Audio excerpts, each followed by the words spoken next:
organiziranje.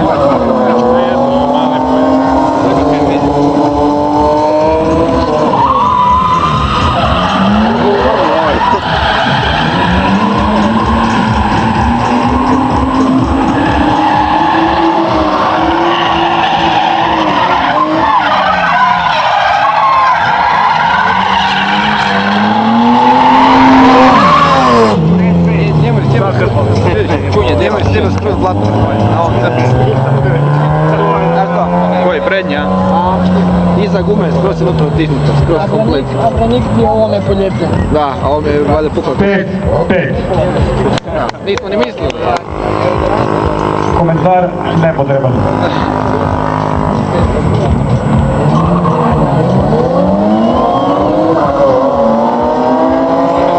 I to je ovo bi moglo biti zadnji rang, oba dvojica su izjednačeni ukupnom, dakle 1-1 u ovoj prošloj trci 5-5 u bodovima, dakle sad ko pobjedi ovu vožnju bit će dakle današnji pobjednik ukupni, ukoliko naravno opet ne budu izjednačeni.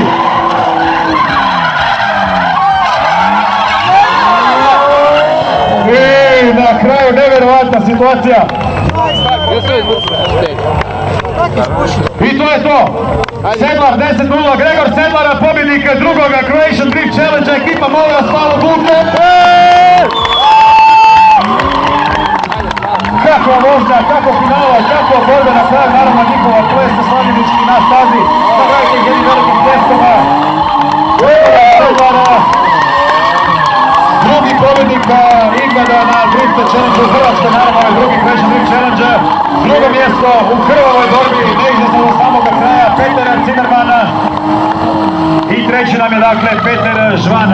Čestitke naravno svima, a posebno našem novom prvaku Gregoru Sedlaru. Vidimo se odmah sad za par minuta tamo kod stage-a.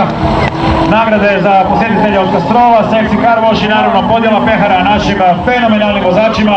Molim vas ostanite još malo samo da ih pozdravite, da ih zahvalite za ovaj spektakularan show koji su nam pripremili danas ovdje na AMC-u na samom kraju ovog izvrsnog dana. Dakle, još jedno ponavljamo, Gregor Sedlar pobjednik, drugo mjesto Peter Zimmerman, treće mjesto Peter Žvan.